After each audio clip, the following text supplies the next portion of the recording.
na hora que você faz as brincadeiras e as liturgias aí. E por que eu estou trazendo esse assunto do Shalom, gente? Resgatando aí, gastando um pouquinho do meu hebraico, né? Porque eu descobri que o Shalom, toda essa classificação que eu falei aqui, harmonia, prosperidade, bem-estar, ser completo, estar repleto, pleno, só acontece no coletivo. Só no coletivo. A riqueza pode alcançar alguém individualmente, mas o Shalom, essa prosperidade plena, só no grupo, só no coletivo, só em família, só em comunidade. O Shalom só se revela em grupo. E aí, nós vamos entrar no nosso estudo de hoje, né?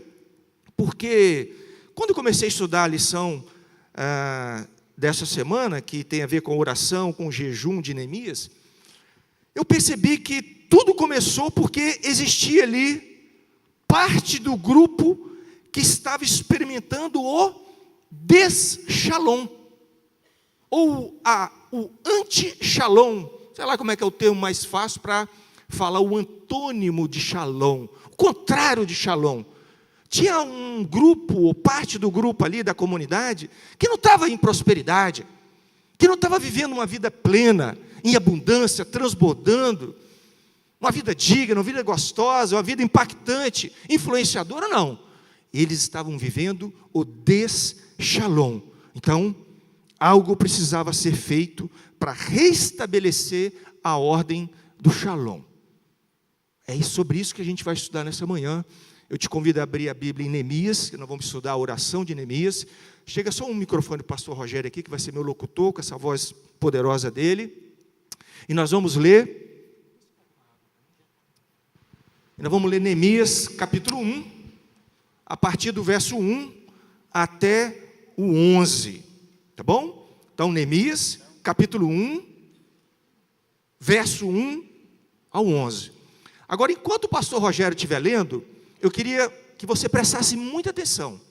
Porque, às vezes, né, lá atrás, a moça lá atrás, está longe. Você que está aí em casa, às vezes fica um pouco displicente no texto, e aqui é a escola bíblica. Então, nós vamos fazer uma dinâmica diferente aqui. Preste atenção na leitura e fica ligado naquilo que Deus vai falar para você. Porque eu até preparei algumas coisas aqui, me esforcei, estudei, argumentei aqui, legal. Mas sabe, quando eu estou assim no meio do povo de Deus, eu sempre penso que o que Deus vai falar para você é tão mais importante com que aquilo que eu já preparei. Talvez você vai receber de Deus aí uma inspiração, uma intuição, uma palavra, um esclarecimento tão importante que vai ser útil para a gente. Então fica ligado, que depois que o pastor Rogério acabar de ler, eu vou abrir o microfone para 2 ou 3 pessoas falarem o que saltou aos olhos do texto. Qual foi a máxima? Qual foi a inspiração? Qual foi a instrução da parte de Deus? Tá bom? Vamos ler? Então fique ligado. Pode ler, pastor Rogério. Neemias 11, versículo 1 em diante. As palavras de Neemias, filho de Acalias, no mês de Quisleu, no ano 20º, estando eu na cidadela de Suzã, veio Anani, um de meus irmãos, com alguns de Judá.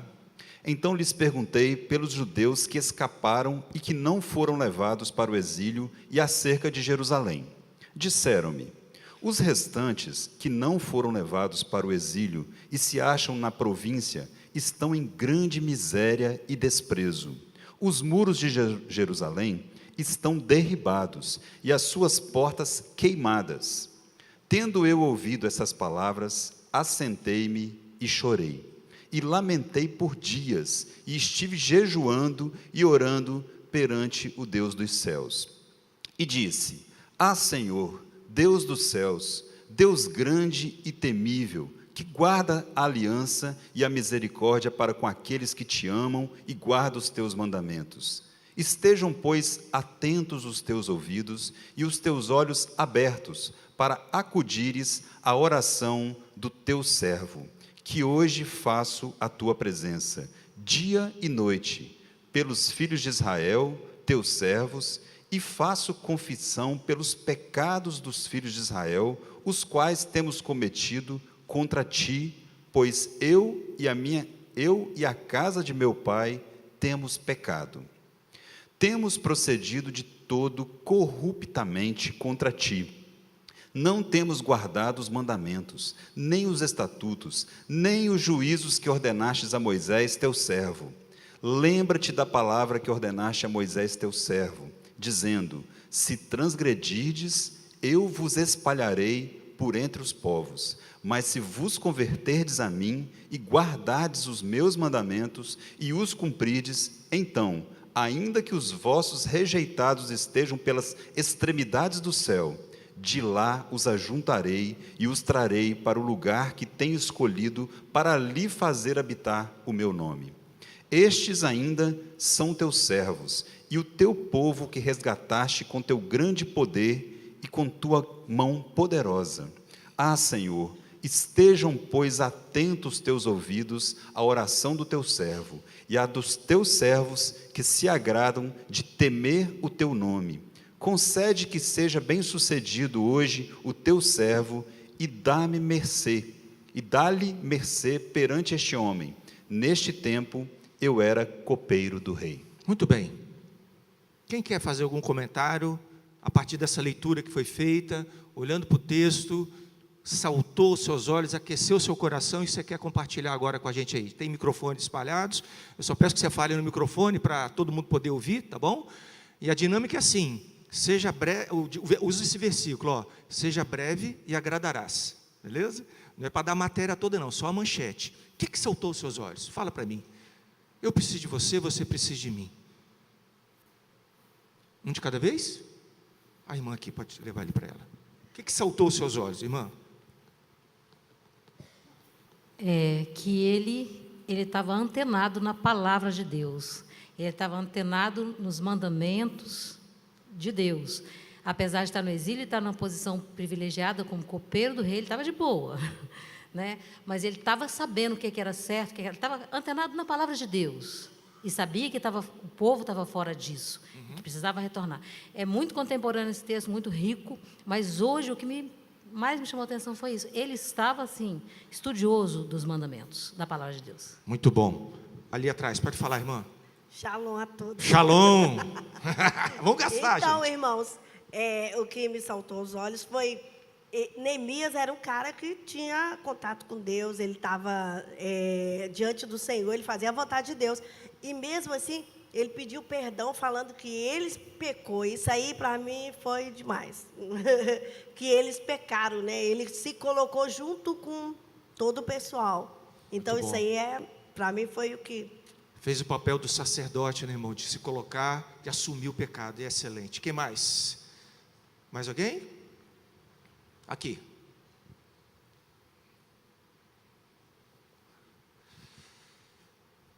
Bom dia a todos. Versículo 9: se voltardes, obedecerdes e praticardes. Oração é ação. Então, a primeira ação dos infiéis é voltar, depois obedecer e depois praticar. Às vezes a gente ora para que Deus faça e a gente esquece que boa parte daquilo que Deus reage é baseado naquilo que a gente faz. Então, se a gente volta no destino que a gente está indo, começa a obedecer aquilo que Ele nos disse e começamos a praticar, independente do quanto fomos infiéis, o quadro muda na história, né? Muito bom, muito bom. Acho que a gente já podia apagar as luzes e ir embora. Vocês três aí estragaram meu sermãozinho aqui, porque era o que eu ia falar, né? E é isso, né? Ele falou algo poderoso, que talvez seja o cerne do meu estudo nessa manhã, que é essa questão da gente orar, e eu já vou começar a falar sobre minhas anotações agora então, né? Que é essa questão da oração, a oração que, qual é o estilo, qual é a receita, irmãos? Quais são os critérios, quais são as dicas que Deus deixa revelado na sua palavra, para que a sua oração de fato mova os céus? Porque, afinal de contas, nós estamos aqui num seminário, numa academia, e aí já estamos na 9ª lição, eu acho, falando sobre oração, mas, afinal de contas, o quanto de resultado isso está reverberando na sociedade e na comunidade. Então, glória a Deus, porque tudo que foi falado aí, e a minha primeira observação também foi essa, que o irmão acabou de falar lá, que a primeira característica da oração que move os céus, que eu observei no texto, é essa: é aquela que é azeitada com expectativas. Eu vou repetir: a oração que vai reverberar, que vai acontecer, que vai mover, que vai transformar a sua vida, a vida da comunidade, da sociedade, do seu país, é aquela que você faz com grande expectativa. A mesma coisa com o jejum. Eu descobri isso recentemente, que eu levava, eventualmente, tinha lá uma prática de jejum, mas muito contemplativa, muito espiritual, aleluias, em que eu jejuava, mas eu estava mais preocupado em deixar de comer do que criar expectativa para ver o que ia acontecer. Aí eu aprendi que a oração que é legal, o jejum que é legal, é aquele que você tem expectativas. O que vai acontecer? O que vai acontecer no meu redor? Deus está movendo as águas. Porque se você fica tão somente na contemplação, e eu acredito que tudo deve começar na contemplação, na adoração a Deus, foi o que a irmã lá falou, né? Sabia, estava antenada com a palavra, sabia dos princípios de Deus, dos propósitos de Deus, tinha essa contemplação de fato. Mas, mano, é você orar, e você jejuar, e ficar igual um guerreiro. O que vai acontecer ao meu lado? Quais são os acontecimentos que Deus vai mover? Porque algo vai ter que acontecer para que aquele objetivo se realize.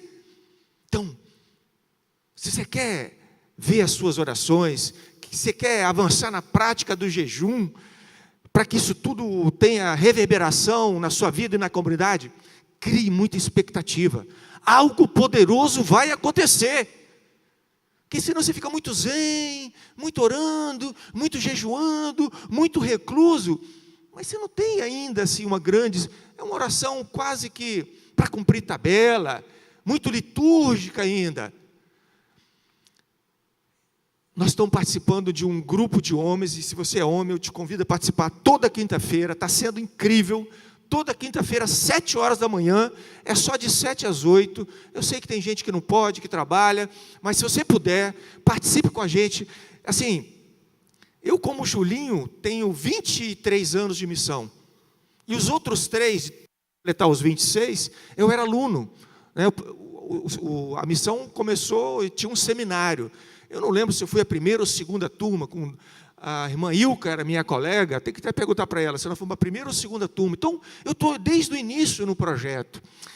E eu falei lá no grupo de irmãos, na oração, no grupo de homens, na quinta-feira de manhã, eu gosto de toda a programação da igreja. Eu sou um crente, não é verdade? Vigília, gosto. Escola bíblica dominical, gosto. Culto, gosto. Programação do Grow, gosto. Tudo eu gosto.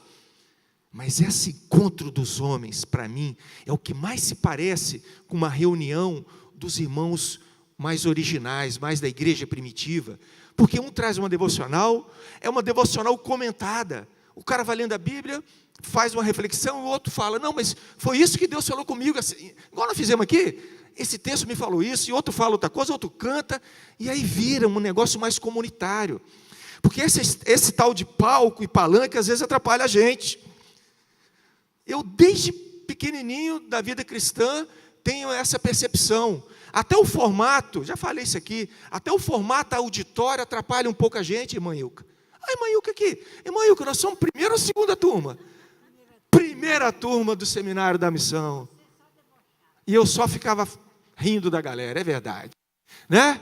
Então, esse formato auditório às vezes atrapalha a gente. Porque está todo mundo olhando para o cara que está aqui em cima. E aí fica pouco participativo.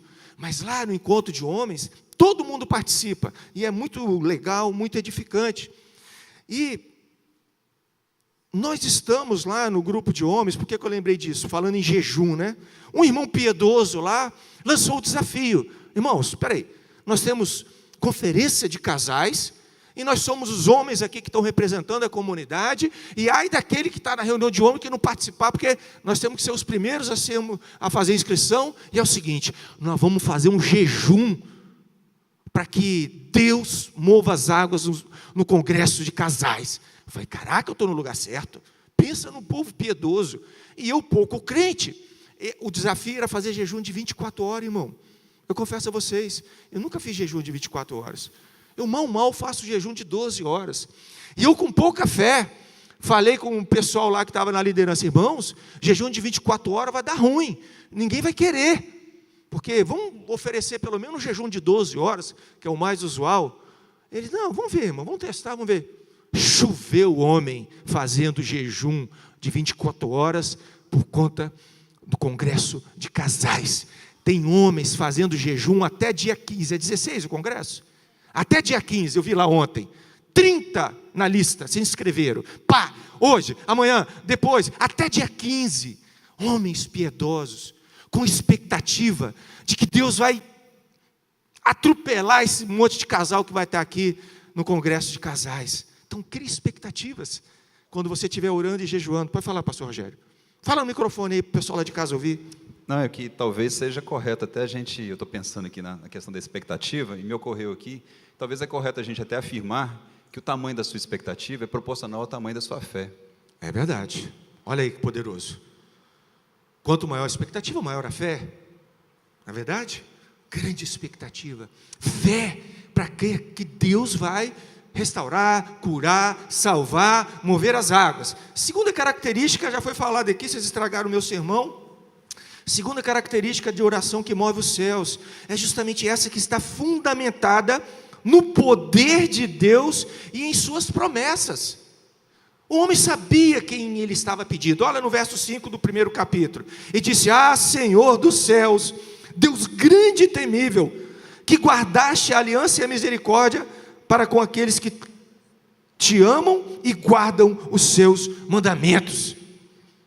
Neemias sabia ao Deus que ele estava se dirigindo, o poder de Deus, da majestade de Deus, das promessas de Deus.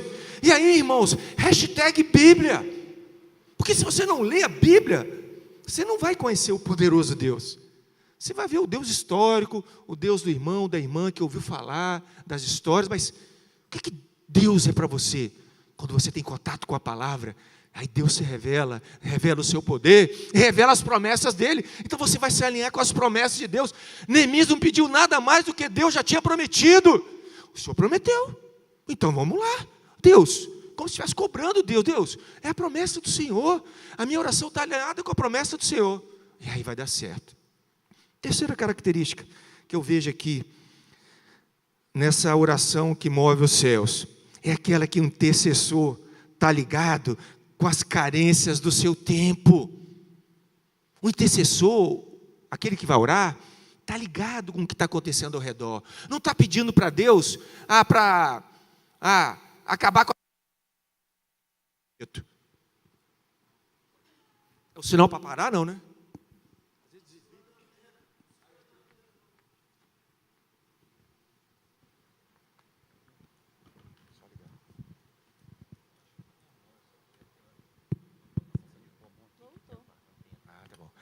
Legal, não pode tampar aqui, né? Entendi. Então, nós não estamos no Egito, então não adianta você ficar orando para Deus livrar as pragas daquela época. Olha as pragas que estão aí ao nosso redor no século 21, 2023. Olha lá o que estava falando no texto, ele estava ligado. Verso 3. Antes ele pergunta, né? Lhes perguntei pelos judeus que escaparam. E a resposta veio: eles estão em grande miséria e desprezo. Você está antenado com as coisas que estão acontecendo no seu dia a dia? Você está antenado com a política? Você está antenado com as questões sociais? Você está antenado com a ideologia que estão implementando aí? Você está antenado com as coisas? Ou você está muito confortável como um bom copeiro, desfrutando dos manjares do rei? Porque Neemias estava de boa, mano. Neemias estava trabalhando, mas ele era o copeiro do rei. Dizem que tinha lá um ofício um pouco meio cabuloso, porque eles gostavam de envenenar os reis, e às vezes pela comida ou pela bebida, e o copeiro era aquele que provava antes. Tudo bem, não era muito agradável essa parte não, mas estava indo bem a profissão, ele estava bem, ele estava desfrutando da presença do rei, dos manjares do rei, da corte do rei, estava de boa. Mas aí ele ficou ligado, antenado, com as questões sociais, com as questões, com as mazelas, com a escassez daquele tempo. Qual é a escassez do seu tempo, mano? Que está aquecendo o seu coração aí. E aí eu coloquei aqui hashtag generosidade, hashtag empatia, hashtag misericórdia, hashtag justiça. Quais são as questões que estão abalando o seu coração, que você está ficando indignado? Tem essa questão muito forte hoje do propósito. E a gente se enrola com essas perguntinhas, não é verdade? Qual é o seu propósito de vida? A gente se enrola. Então, tem uma dinâmica legal que ajuda a descobrir qual é o seu propósito. O seu propósito é aquilo que pode estar associado com aquilo que você faz muito bem, que é uma habilidade muito patente, muito latente, mas também pode estar relacionado com aquilo que te incomoda, com aquilo que você olha e fala assim, não aceito essa injustiça. Aí está o seu propósito. Aí você se levanta, como Neemias. Eu não aceito ver meu povo em grande miséria, em desprezo. O que está causando arrepios aí no seu interior, que está te remoendo? Como injustiça social que tem abalado as suas emoções? Talvez esse seja o seu propósito. E Deus está te chamando nessa manhã para você se levantar como Neemias, para agir como Neemias, avançar. Então, hashtag chorar, hashtag orar, hashtag jejuar e hashtag agir. Esse é o cerne do nosso estudo nessa manhã. É para agir. A bola está com você e é para você chutar para gol. Não é para a irmã do lado, para o irmão, para o pastor, esquece. É você. O homem era um copeiro. Ele não era o sacerdote, ele não era o pastor, ele não era o líder, não era nada, não era um político, era um copeiro. Ele mandou muito bem, porque a injustiça aqueceu o coração dele e ele botou tudo isso em prática. A quarta característica que eu vejo aí é aquela que tem consciência do pecado e das suas consequências. Nós já falamos. O homem falou, Deus, não tem para onde correr, não tem mimimi, não tem desculpinha, pecado é pecado, com todas as letras, sem racionalizar, sem justificar. Não, eu fiz isso porque, afinal de contas, a minha histórico familiar, afinal de contas, a situação aqui atual, pecado é pecado. E a primeira coisa que ele fez lá foi justamente assumir o pecado, não só o meu, mas também de todo o povo.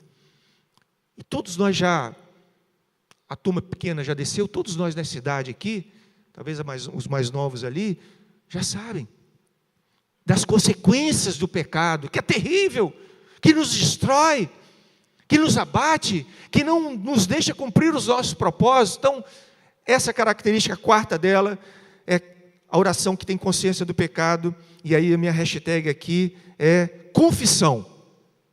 Confessa, irmão, rápido, confessa rápido. E recomeça, entrega, e desiste do pecado, e pede perdão, e bola para frente, e chuta para gol. Mas a quinta característica da oração de Neemias que me chamou a atenção aqui, é que ela foi persistente, né? Quando você faz a continha lá, vê lá, capítulo 1, verso 1, fala o mês aí, o mês de Quisleu.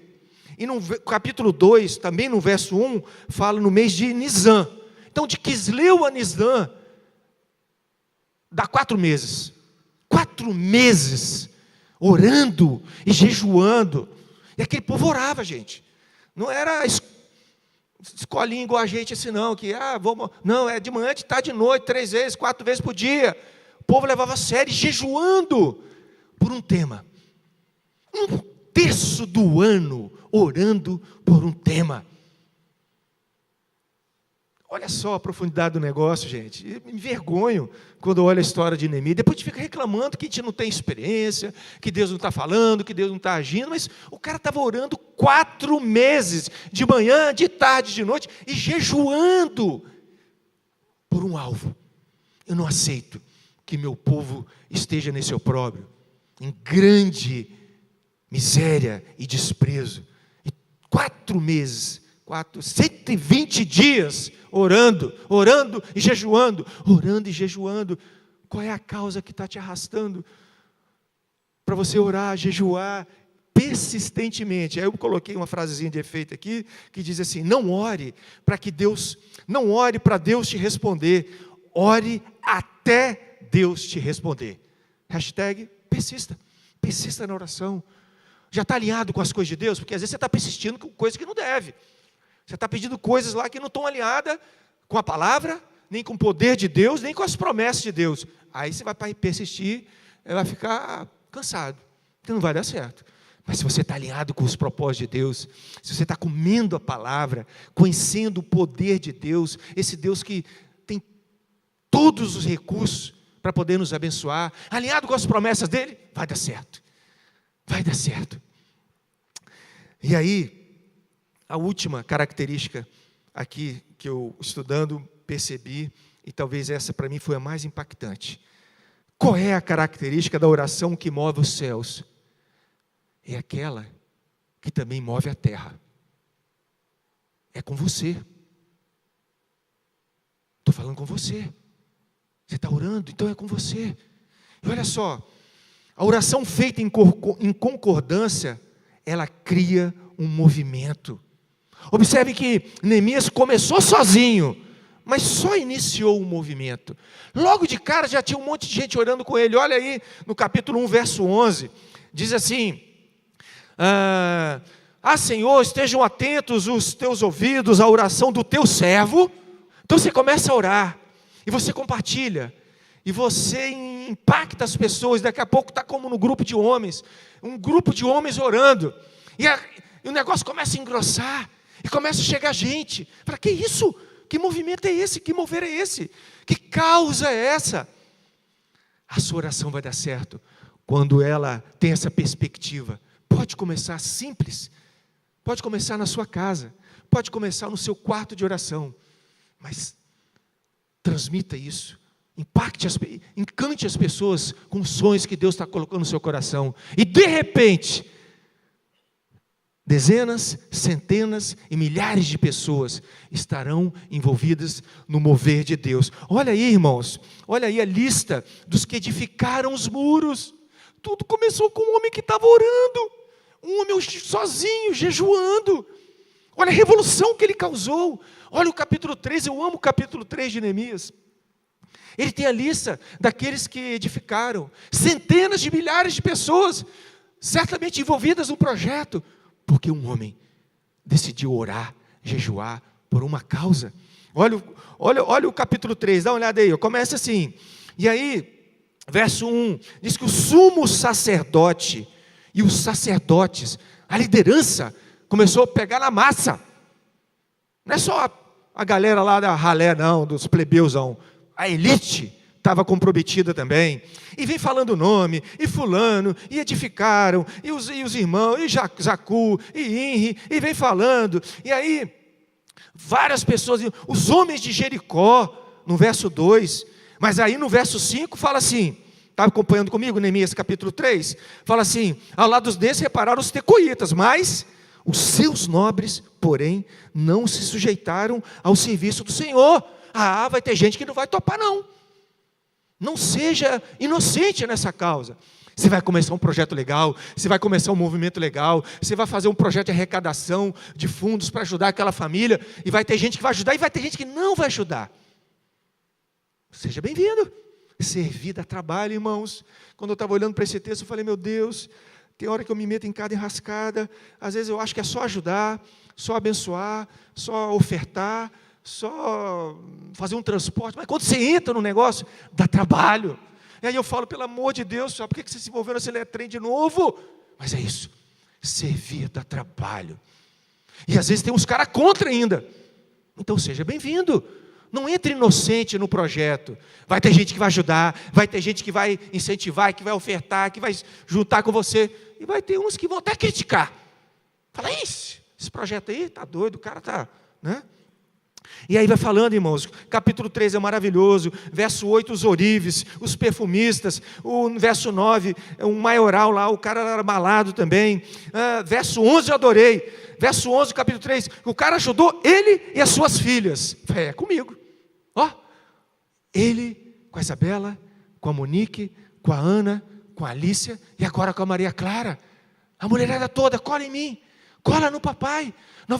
Eu tenho um projeto. E as filhas, os filhos participaram. Olha que legal. Preparando já a próxima geração. E vai falando nome. E no verso 17, os levitas. E aí, verso 32, os ourives, os mercadores. Mas o que eu mais amei também foi o verso 20. Diz assim: depois dele, reparou com grande ardor Baruque. Pensa no cara, mano. O capítulo todo fala dos nomes das pessoas que participaram do projeto. Mas quando chega no Baruque tem um adjetivo, o único da lista. Esse construiu com grande ardor. Eu quero ser esse Baruque. Eu convido você nessa manhã para ser esse Baruque. Para assumir os projetos de Deus, os sonhos de Deus, os movimentos de Deus. E que você faça isso com grande ardor. Grande ardor. Eu aprendi ontem um acróstico que eu amei. Mandei até para Rafa. E o acróstico é café. Café. Café, eu adoro café, amo café. E aí, inspirado naquele texto, que você deve amar a Deus de todo o coração, de toda a sua alma, de toda a sua força, de todo o seu entendimento. É isso. Café na sua vida. K, coração, C, alma, A, força, F, entendimento, E. Café na sua vida, irmãos. É para você fazer com todo o seu coração, com toda a sua alma, com toda a sua força e com todo o seu entendimento, como Baruque, que com grande ardor construiu o projeto que era para a glória de Deus. Olha que convite maravilhoso nessa manhã. E aí vai, gente. E além disso, essa oração, e eu falei, meu Deus, o que eu vou falar, né? Eu acho que a lição está maravilhosa, leia lá na revista, tem muita coisa bacana, mas o que aqueceu meu coração foi falar sobre isso. A oração tem que produzir algo, tem que caminhar para um desenrolar, tem que ser algo que vai mover, que vai arrastar as multidões, que vai gerar um movimento. E aí quando eu li o livro de Neemias, eu vi que não só essas coisas que nós já mencionamos aqui, mas ele fez reformas profundas. Eu falei, meu Deus, o homem era um copeiro, e ele produziu reformas profundas. Ele fez reforma econômica, ele regulou os juros do seu país, ele fez reforma agrária, fez restituição de terras aos injustiçados, ele fez reforma política. Eu falei, meu Deus, eu preciso disso no Brasil. Cadê os Neemias? Cadê as Neemias? Para se levantar e fazer essas reformas aqui. Ele fez reforma política, cortou o privilégio dos políticos. Ele fez reforma administrativa, listou obrigações dos líderes. Não só tirou os privilégios dos caras, mas falou assim, agora você tem que fazer isso, mano. Está aqui listado, o que é que você tem que fazer? Ele fez reforma tributária, cortou impostos. Ele fez reforma social, criou o Bolsa Família da época, inclusive para os estrangeiros. Falei, meu Deus, cadê o Neemias? Ele fez a reforma legislativa, muito interessante, porque saiu uma lei recente aí no Brasil, que diz que agora, Neninha, quando você casar com o Felipe, se ele quiser adotar o seu sobrenome, Hertel pode. É ou não é? Agora pode. O marido adotar o sobrenome da esposa. Sabe onde está isso? Livro de Neemias. Ele já fez essa reforma lá. O camarada lá casou e adotou o sobrenome da esposa. Muito na frente da gente. Reforma, reforma, reforma. Tudo começou a partir de um homem que decidiu orar e jejuar. Mas deixa eu falar uma coisa para vocês. Já estamos aí partindo para a parte final da nossa aula. E eu quero confessar para vocês o que mudou. O que mudou a direção dessa aula essa semana que aconteceu na minha vida? Estava lá me preparando, escrevendo, fazendo um monte de coisa. Eis que eu fui convidado para levar uma palavra por um grupo de missionárias que vem fazer trabalhos frequentes aqui no estado. Missionárias ligadas ao movimento Dunamis. O Dunamis é um movimento muito jovem, muito focado em ações de evangelismo em faculdades, que é liderado pelo pastor Tel Hayashi, e eles têm um encontro todo ano, e eu e a Luciane adoramos fazer esse percurso aí de participar desses seminários e congressos. Pensa num homem, numa mulher que gosta de participar de eventos, de congressos. Quase todo ano a gente vai no Dunamis. Esse ano, inclusive, ela vai no Dunamis e eu só não vou, por quê? Porque eu vou participar de outro congresso sobre paternidade lá em Anápolis.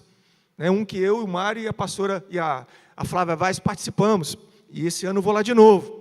E aí, esse grupo de missionários ligado ao Dunamis e ligado também à Jocum. A Jocum, Jovens com uma Missão, é uma escola de liderança, de missionários. E essas meninas estão ligadas a esse movimento. E o irmão, que faz um meio de campo aqui, faz as agendas dela, e organiza a agenda das meninas aqui, me convidou para ir lá. Falou, Fábio, elas estão ministrando, elas estão dando aulas, mas vai lá para você ministrar algo ao coração delas, tomar um café com elas lá, tal. Falei, beleza. Agendamos, e aí fui lá quarta-feira. Cheguei lá, no horário programado, 3 horas, e como eu falei, eu adoro café, mas pensei logo, né? Gente, missionárias estão aí no estado, eu mais ou menos imaginei que o negócio ia ser meio, né? Falei, será que vai ter café mesmo? Aí liguei para o irmão, é certo que vai ter pelo menos um café, porque se não tiver, eu faço aqui em casa as 2 garrafas de café e levo, né? Preocupado, que eu ia encontrar lá, não sabia. Eu ia lá encontrar as irmãs, né? E a gente está acostumado, às vezes, aí, em alguns movimentos de missionário, que é no osso, mano. É na escassez. Aliás, é outro tema que a gente precisava estudar, que a gente parece que se alegra. Eu já participei de movimentos que quase que tem um deleite quando o irmão missionário vem aqui contar as mazelas que ele está passando lá no campo, as dificuldades. E eu não sei por que isso acontece, no meio do nosso meio. Mas eu fui para lá meio assim, falei, será que vai ter pelo menos um cafezinho? Para eu tomar. Aí eu liguei, passei uma mensagem, irmão, vai ter um cafezinho pelo menos, um pretinho. Ele falou, não, irmão, pode ir que elas vão preparar. Quando eu cheguei, irmãos, eu entrei, é uma casa alugada aqui em Itaparica. Quando eu entrei, eu olhei para a mesa e as meninas começaram, Fábio, seja bem-vindo, tal. E começaram a arrumar a mesa. Aí eles começaram a me atropelar. Bota as fotos aí. Olha a foto da mesa que elas prepararam para mim lá. E aí foram servindo, e vieram com bolo, 2 tipos de bolo. E aí suco, 2 tipos de suco. Olha lá, olha a mesa que elas prepararam para mim. E tome frutas, 2 tipos de frutas, pães, queijo, presunto, tudo lá, gente. Eu fiquei doido com aquilo. Falei, mas gente, como assim? Muito obrigado, vocês terem feito esse café para mim. E aí elas me responderam o seguinte, Fábio, nós ficamos felizes com a sua presença. Você é muito bem-vindo aqui, mas deixa eu falar. Nós fazemos essa mesa aqui todos os dias, tá?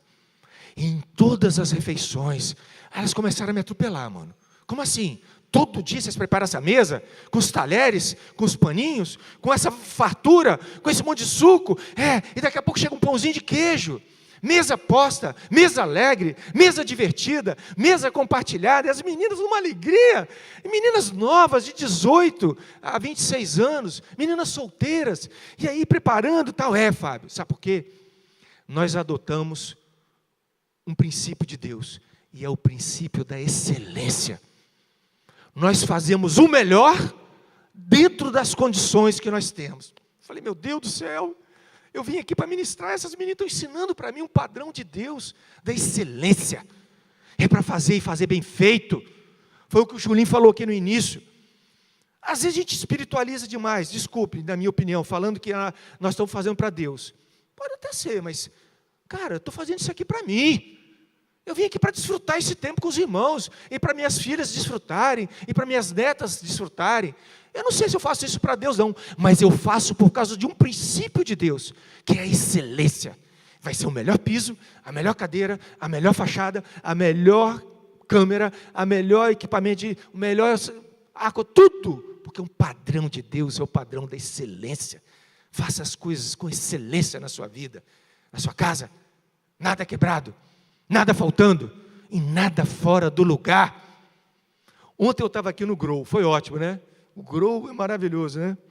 E aí aquela cantando, após os meninos pulam, aí a Alice, a pequenininha, estava meio incomodada lá, eu saí, e aí para interter ela, e aí achei um papel ali com negócio de pintura, entreguei, e brincando, tal, pintamos um papel com desenho, e daqui a pouco ela falou assim, papai, agora eu quero que você faça um sapinho. Eu sei fazer tipo um origami de sapinho, que é maneiro. Aí ela gosta, eu falei, então tá bom, meu filho, eu não tinha mais papel, eu falei, vamos fazer nesse aí que você pintou. Ela falou, não, pai, tem que ser papel branco. Minha filha, não tem papel branco, só tem esse papel aí. Não, tem que ser papel branco. Aí vem eu, rodei, olhei aquele armário, isso ontem à noite. Olhei aquele armário, olhei aquele ali, olhei ali atrás, nada de achar, rodei todas as salas embaixo, não achei papel branco. Aí voltei, minha filha, não tem papel branco, Alice, 5 anos. Só tem esse aí que você já pintou, e eu vou fazer o sapinho com ele. E outra coisa, eu tentando convencer, né? Você já viu algum sapo branco? Todo sapo é malhadinho, coloridinho. Aí, igual o seu papel colorido. Vamos nessa. Aí ela, triste, falou assim, tá bom, papai, mas eu queria fazer com papel branco, porque eu gosto de fazer tudo perfeito. Eu falei, caraca, olha a perfeição aí. Eu gosto de fazer tudo perfeito, papai. Eu falei, minha filha, é isso. Esse é um princípio de Deus. Tudo do melhor, e do bom e do melhor. Aquilo que você tem de melhor, colocar no seu bico da chuteira, para chutar e fazer gol. Mas aí eu fiquei encantado com as meninas, fiquei doido com as meninas, né? As missionárias, começaram a me atropelar ali. E aí, na hora das apresentações, cada uma se apresentando, eu me apresentei, falei que tinha 4 filhas e tal. Aí o irmão que me convidou, mas o que o Fábio não falou é a história da mais nova. Conta aí, Fábio, a história da sua filha mais nova. Aí eu falei, então tá, já que você quer que eu conte. Aí comecei. Então, a minha filha mais nova é fruto de 4 anos de um processo de adoção, ela é filha adotiva. Quando eu falei isso, as meninas, não acredito! Como assim, Fábio? Nós estamos orando por isso. E elas, um frenesi assim na mesa, um frenesi. Eu falei, estou entendendo. E as meninas, não, nós estamos orando por isso. Como que isso aconteceu? Eu fiquei doido. Eu falei, gente, eu não falei que a gente vai para Disney, não. Eu não falei que a gente vai para almoçar lá no Burger King, não. Eu não falei que eu vou dar uma oferta de um iPhone 14 Max Pro para vocês, não. Eu estou falando de adoção. Não, nós estamos orando sobre isso. Fale mais. Como é que foi? Começaram a me perguntar.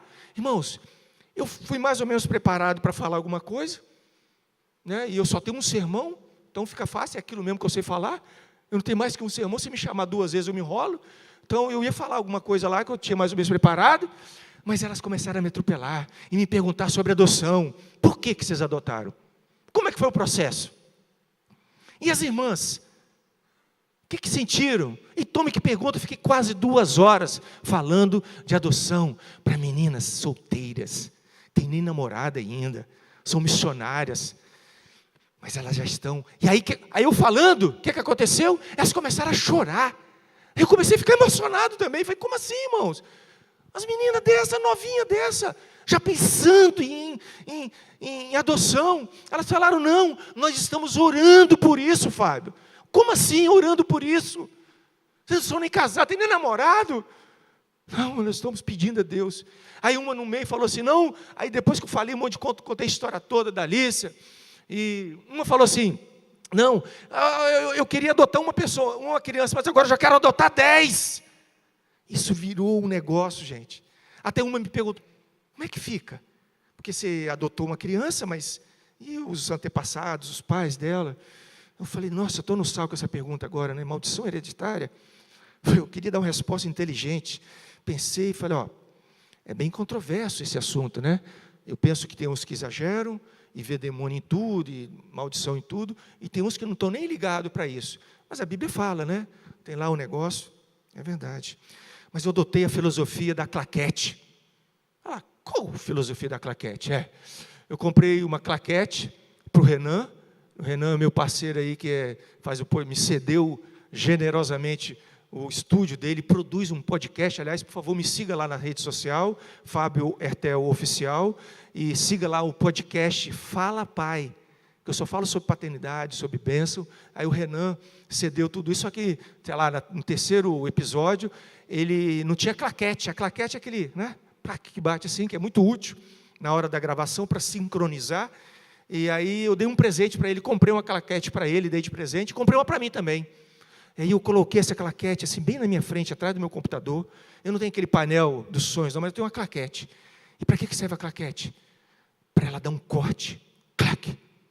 A claquete serve para isso. Luz, câmera, claquete, ação.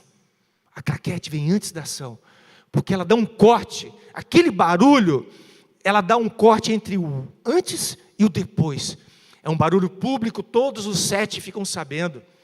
E ela anuncia a cena mais linda das nossas vidas. Então, sabe o que eu fiz com a Alicia? Claquete. Eu repreendo todo o passado, toda herança, toda legalidade. E agora, minha filha, eu te abençoo como seu pai, porque eu te amo. Você é minha filha amada, você vai ser próspera. E daqui para frente, nós vamos começar a fase mais linda na sua história. Clac! Claquete! Foi isso que eu fiz com a Alice. Aí eu falando isso, ela só chorava, eu já não estava mais conseguindo tomar café, né, eu estava ficando emocionado também. E aí eu falei com elas o seguinte, falei, olha, Deus está me atropelando aqui e confirmando aquilo que Ele começou a falar há alguns dias. Dia 25 de maio foi o Dia Nacional da Adoção. Agora, 25 de maio. Aí eu fiz um postzinho lá, mequetrefe, história, que no outro dia apaga, né? Falei qualquer coisinha lá, mas aí minha esposa, antenada, Luciane, falou, amor, quem sabe Deus não está nos chamando para a gente levantar essa bandeira lá na missão, entre os irmãos, com os nossos amigos. Eu falei, como assim levantar a bandeira? Levantar a bandeira da adoção, falar sobre isso, ensinar sobre isso, fazer programas sobre isso, seminários, bate-papos, podcast, programas, entrar na agenda, na programação da igreja, aparecer no news, falando sobre adoção. Irmãos, eu falei isso para as meninas, falei, olha, Deus está confirmando que, de fato, Ele quer começar um movimento de adoção no nosso meio. Nós precisamos ser o povo que adota no país. Nós somos a família de Deus, nós somos o povo de Deus. Jesus foi um menino adotado, o nosso Senhor foi adotado, José adotou o menino, nem era o pai do menino, mas adotou ele. Deus nos adota, você é enxertado, adotado por Deus, você não é filho legítimo, mas você foi adotado por Deus.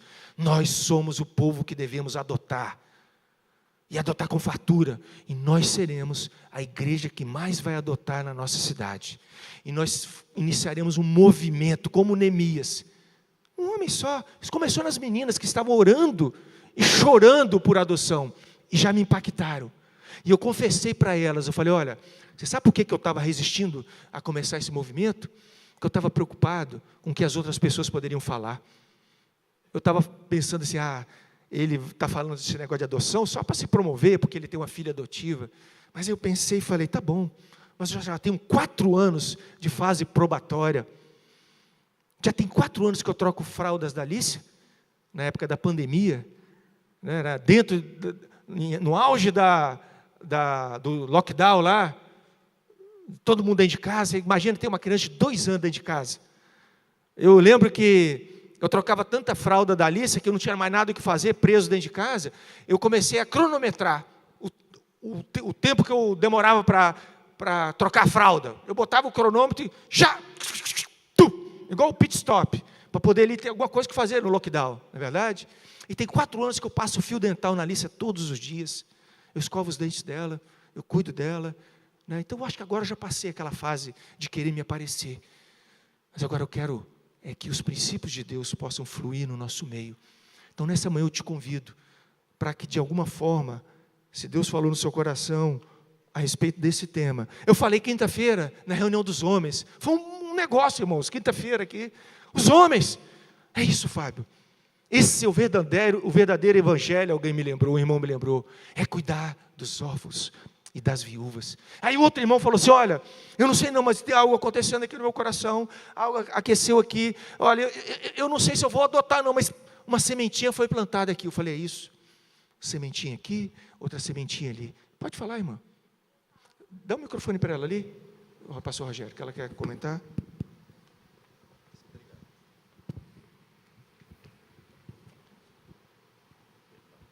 Foi muito interessante você tocar nesse tema da adoção, porque no dia 25 nós fizemos um seminário na OAB sobre adoção. Isso, na OAB de Cariacica. E nós descobrimos que a gente tem 4 vezes mais pessoas querendo adotar do que crianças disponíveis. Ou seja, teríamos aí 4.000 crianças e 20.000 pessoas. E o nosso questionamento foi: como? Por quê? Né? Por que essas crianças já não estão todas em um lar, já que temos tantas pessoas? Então, mais do que a consciência de querer adotar, é a consciência das escolhas das crianças que estão disponíveis para a adoção. É um tema excelente. Vamos trazer, sim, porque é a maior prova de amor, né? Por que não começar nessa causa? Vamos ver isso. Por que está demorando tanto? Eu expliquei isso para as meninas lá. Entendo por que demora. Eles vão até a última geração da família para tentar inserir novamente. Os pais, deu problema. Aí para os tios, para o primo, não querem. Os avós, bisavó, tataravó, que estiver vivo, eles vão atrás. E aí não tem perna, provavelmente. Imagina, a estrutura da vara aqui, ter pessoas que vão conseguir localizar os parentescos. Isso faz parte do processo, é demorado. A gente precisava rever isso. Quem sabe? Os irmãos aqui, os advogados, nós vamos mover e fazer um estudo para levar propostas, e algum irmão que é da área da política. Não, enfim, eu não sei, irmãos. Eu não sei o que Deus vai fazer. Mas eu sei que tudo começou quando Neemias lhes perguntou: como estão meus irmãos? E ele ouviu a resposta: eles estão em grande miséria e desprezo. Então, para encerrar, eu quero ser o Anani aqui na sua vida. Lembra? Foi o Anani que levou essas notícias para Neemias. Então, deixa eu trazer algumas notícias para vocês, para a gente orar e começar a agir. Né? Não é ir para casa e dormir, não. É começar a agir. Existem hoje 46.390 crianças cadastradas no Brasil. 46.390 crianças cadastradas no processo de adoção. São 46.390 crianças vivendo em grande miséria e desprezo. Quem participa da visita do trabalho, do trabalho que é feito nas casas de apoio, sabe do que eu estou falando. Eu já fui lá. A Luciane vai lá toda terça-feira. Vai lá, olha para as crianças. E a conclusão que todos chegam quando vão participar lá do projeto é que o que as crianças mais querem é de colo. Elas querem colo. Não tem colo. Porque uma cuidadora para 20 crianças não dá conta. Não dá conta, e elas querem o nosso colo. Eu tomo algum cuidado com a Alice, porque as outras 3 têm toda a dinâmica, né, da criação. A criança vai para a cama, deixa na cama ou tira da cama? Aquela confusão, ora a gente deixa, ora a gente tira. Mas quando a Alice vai para a minha cama de madrugada, eu falo assim: Senhor, privilégio poder emprestar meu colo para ela. Meu colo, ela só quer meu colo, ficar pertinho do papai, da mamãe. É um privilégio para mim. E eu tenho que tomar cuidado, porque às vezes é para levar para a cama. E eu só quero curtir o colinho que eu estou dando para a minha filha ali. Então, irmãos, acho que deu, né? Acho que agora é a hora de orar. E deixar Deus agir no nosso meio. Eu quero ser o Neemias. Eu quero me indignar pelas injustiças. Eu quero chorar como aquelas meninas lá, missionárias. Eu quero orar como elas, por causas dessa natureza. Eu quero jejuar, mas eu quero agir. Está com a gente. Eu convido a vocês a se unirem a esse movimento que Deus está fazendo. Eu não sei como é que a gente vai fazer, eu não tenho um programa, eu não tenho grandes ideias, mas eu não sei. Então eu queria encerrar pedindo a Deus para poder colocar no nosso coração, porque se Neemias ficou 4 meses orando e jejuando, certamente foi colocada alguma estratégia ali no coração dele para poder resolver esse problema. Então convido os irmãos a ficarem de pé agora, e a gente vai orar e agradecer a Deus por esse tempo, encerrando essa nossa aula de escola bíblica dominical, crendo que Deus vai mover as águas, que Deus vai transformar a nossa realidade, a realidade das pessoas que a gente ama, a realidade da sua família, dos seus filhos. E nós vamos ter essa sensibilidade de olhar para a escassez do nosso tempo. E nós seremos a resposta de oração de milhares de crianças. Eu quero lembrar você, eu não sei se você vai adotar, né? Eu fiquei muito impactado lá com as meninas, porque eram meninas solteiras, ainda, nem são casadas. Se fossem mulheres mais experientes, casais que não podem ter filhos por questões genéticas, tudo bem. Mas são meninas solteiras que estão sonhando com o processo de adoção. Então, a minha oração nessa manhã é que Deus aqueça o seu coração, porque quem sabe, você hoje vai começar a orar para restaurar os muros e consertar as portas do seu filho e da sua filha, que você ainda nem conhece. Porque as meninas fizeram contas lá no café. Eu fui falando, contando a história, elas fizeram contas. E elas falaram: Fábio, você e sua esposa começaram a orar pela sua filha, pela Alícia, ela não tinha nem nascido. Eu falei: é verdade, 4 anos o processo de adoção. Quando ela chegou lá em casa, ela tinha 1 ano e 3 meses. Então já tinha 3 anos que nós estávamos gerando uma expectativa em oração para que a nossa filha chegasse. Talvez essa seja a sua realidade. Você vai começar a orar agora por sua filha ou pelo seu filho, ou que já nasceu, ou que ainda nem nasceu. E você será usado por Deus para reconstruir os muros dessa vida tão importante para Deus. São filhos e filhas amadas. Vamos orar? Vamos orar. Queria chamar a pastora Lu Breder. Lu Breder, vem cá, pastora. Ora pela gente, encerrando esse tempo que Deus está falando algumas coisas no seu coração. Eu não sei de que forma que você vai contribuir, mas eu creio que você já pode começar a orar para que na vida do seu filho ou da sua filha, que você nem conhece ainda, quando ela se achegar, você vai ter todo o cuidado para que na vida dela ou dele não tenha nada quebrado, nada faltando e nada fora do lugar.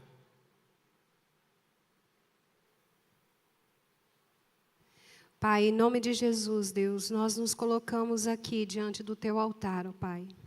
Nos colocamos prostrados diante do Senhor, ó Pai.